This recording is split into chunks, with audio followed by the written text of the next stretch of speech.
kasih Mas Guru. Saya ingin bertanya, saya pernah membaca dalam data tidak dikatakan bahwa DNA manusia itu ada dua strand yang aktif, sisanya itu adalah dorman atau tidak aktif. Dikatakan ada 36 strand DNA. Nah, sekarang dengan bangkitnya kesadaran kosmik, kita bisa mengakses energi kosmik itu. Apakah dengan sendirinya DNA yang tidak aktif itu menjadi aktif sendirinya, atau bagaimana Mas Guru? Saya bertanya kebenarannya bagaimana? Terima kasih. Terima kasih.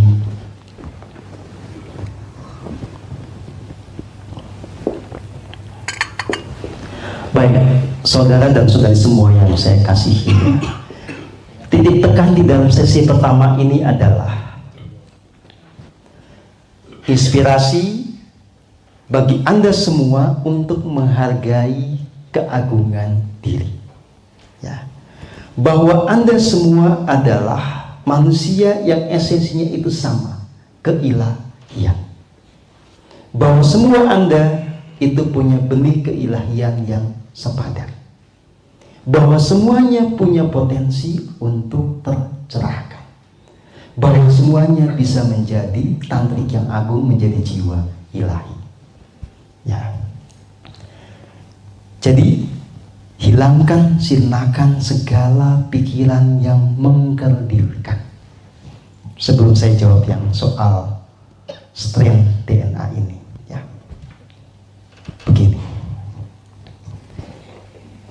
Menurut Anda siapa tokoh-tokoh tercerahkan di masa kini dan di masa lalu, ya?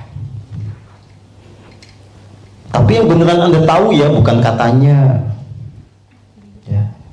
Setidaknya Anda pernah terhubung, Anda pernah merasakan energinya, ya. Ada nggak yang berani bercerita? Silakan Bu Nandini lagi.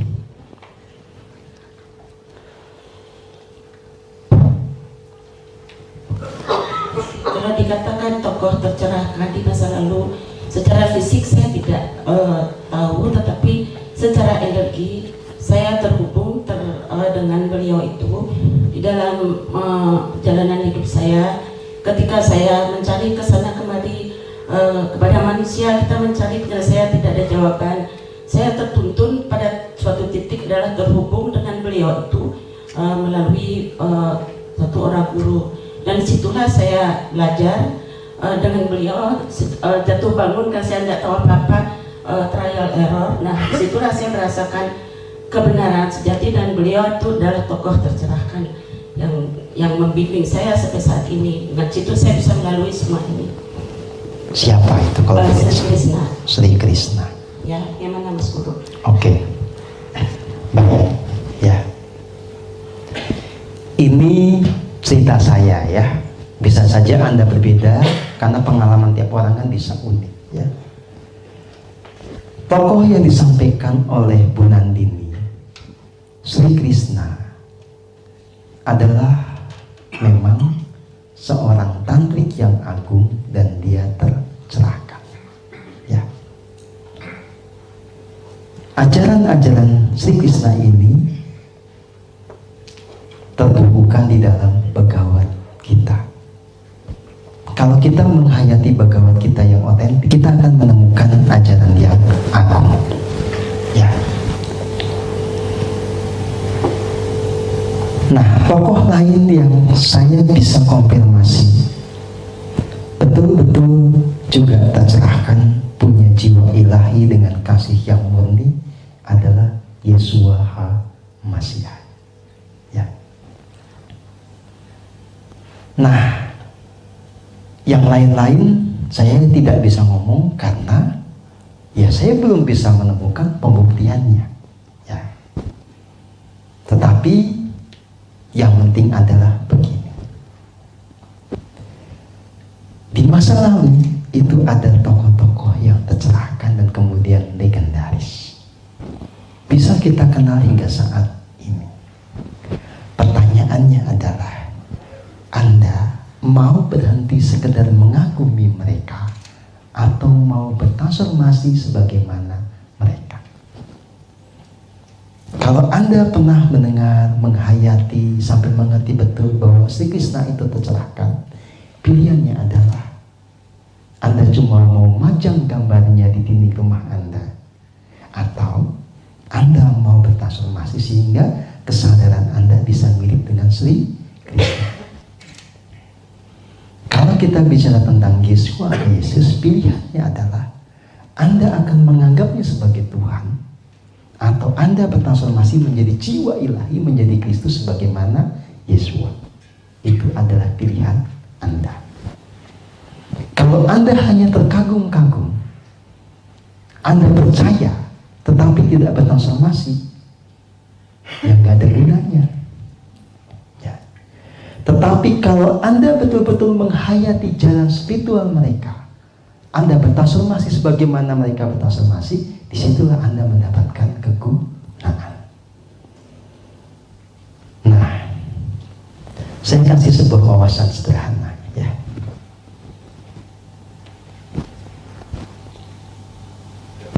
Setiap kita pada satu titik nanti pasti mengalami satu momen yang disebut kematian. Oke? Ya. Ajaran spiritual menegaskan bahwa kematian bukanlah akhir perjalanan jiwa. Kematian hanyalah gerbang di mana jiwa melepaskan diri dari tubuh yang lama masuk kepada kehidupan yang baru. Yang mau saya tegaskan, kalau Anda sekadar percaya kepada Sri Krishna, percaya kepada Yesus, atau bahkan menganggap Yesus sebagai Tuhan, tanpa Anda bertransformasi menjadi seperti mereka, tanpa kualitas jiwa Anda menjadi jiwa ilahi seperti mereka, kematian hanya menjadi pengantar Anda untuk masuk kepada kehidupan yang menderita. Kehidupan surgawi saat ini maupun nanti ketika jiwa lepas dari tubuh hanya dialami oleh mereka yang mengalami transformasi. Kalau Anda punya model transformasi itu, mestilah mengantarkan Anda punya kualitas paling tidak mendekati model itu. Ya, maka sekarang ubahlah mindset. Jangan sekedar terkagum-kagum, tetapi Anda harus betul-betul berjuang agar Anda menjadi sebagaimana Dia. Kalau Anda kagum pada Yesua, Yesua juga adalah seorang tantrik yang agung, maka jadilah sebagaimana kualitasnya. Jika Anda kagum pada Sri Krishna, maka berjuanglah agar kemurnian jiwa, kebijaksanaan Anda seperti Sri Krishna. Hanya itu yang membuat Anda bisa menemukan kehidupan surgawi saat jiwa lepas dari tubuh. Nah, kenapa itu dimungkinkan? Karena setiap diri dirancang untuk menjadi manusia ilahi. Nah, ini masuk kepada isu DNA tadi, ya. Jadi kalau di dalam kajian spiritual itu memang dinyatakan ada 2 untai DNA yang sifatnya fisikal. Ada 10 untai DNA atau 34 untai DNA tambahan yang sifatnya holografik atau non fisikal. Ya. Yang 2 DNA fisikal itu membuat rancangan manusia sebagai makhluk fisik. Ya. Jadi rancangan kita sebagai makhluk dengan hidung segini, telinga segini, ya, dengan emosi seperti ini, itu ada di dalam 2 DNA fisik. Tetapi rancangan agung sebagai manusia yang berjiwa ilahi itu terekam di dalam untai DNA yang lain. Nah, tentu dunia medis tidak bisa menerima ini begitu saja. Tetapi kalangan spiritual kan melihatnya dengan cara yang berbeda. Nah, kita lampaui saja perdebatannya. Tetapi intinya adalah sadari bahwa di dalam diri Anda itu sebetulnya ada rancangan agung agar setiap orang menjadi manusia ilahi. Ya. Sederhananya, Anda itu punya blueprint yang terekam di dalam DNA bahwa Anda dimungkinkan menjadi seperti Sri Krishna, dimungkinkan menjadi seperti Yesua. Nah, hanya Anda perlu berupaya memenuhi segala persyaratannya agar itu terjadi. Kata kuncinya adalah jangan membuat penyangkalan, jangan mengkecilkan diri dengan mengatakan tidak mungkin. Kita manusia modern tidak mungkin tercerahkan kayak orang zaman dulu. Ya. Orang tercerahkan zaman dulu tidak ada yang main Facebookan. Ya iya kagak ada.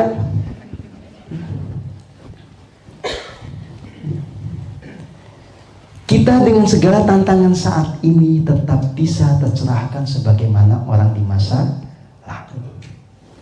Hanya pola-polanya yang berbeda karena cara hidup kita sudah juga berbeda.